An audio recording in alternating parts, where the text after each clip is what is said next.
Despite video witness reports and radical nationalists boast about being behind the blaze, the Western mainstream media has been careful to stay ambiguous. And as RT's Guyana Chichikan reports, some new outlets say that they still don't know how the deadly fire started.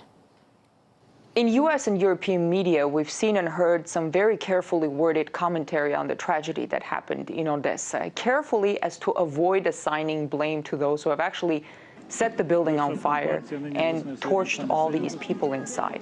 Watching their material, you may get a sense that the building just caught fire, just like that. And the anti-Kiev protest camp that had been set up in front of the building happened to have been destroyed earlier, and it all just happened.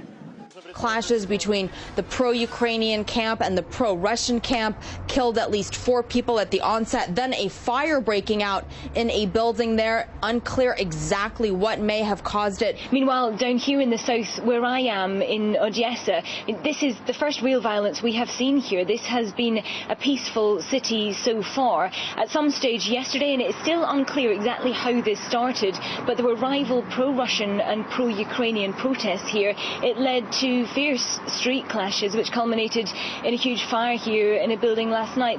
Violence is escalating in Ukraine. Police in normally calm Odessa say a clash between pro-Russians and government supporters led to a fire that killed at least 31 people.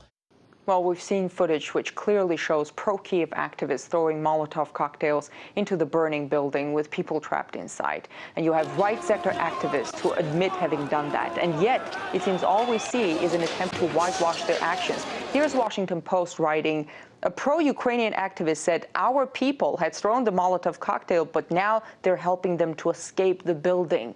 Then you have many carefully worded headlines again, as if the fire just happened. The New York Times goes, 46 people had died. Many of the dead were pro-Russia militants who had retreated into a trade union building that was then set on fire. The words pro-Russian militants can create an impression that those were not just people, not just anti-Kiev demonstrators who were trapped inside a burning building, but militants. And that kind of wording can almost justify the act of killing.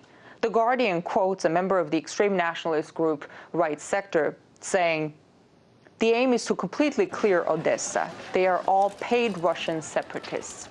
That gives you an idea of the level of intolerance among the groups that brought the current government in Kiev to power.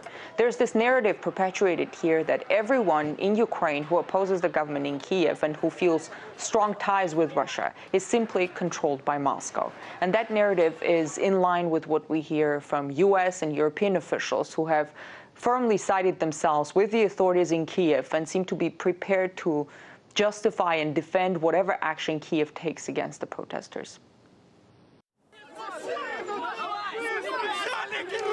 Now, of course, these are just scenes from Odessa that you're looking at there. Kiev has since sacked the city's police chief and promised a full investigation. But legal expert Alexander Makuris has doubts as to how fair that'll be.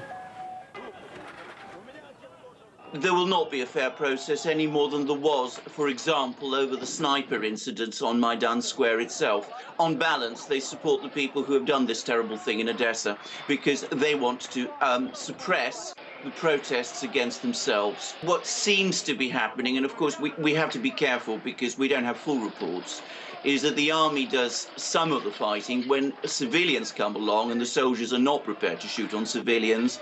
Right sector are brought in to do that.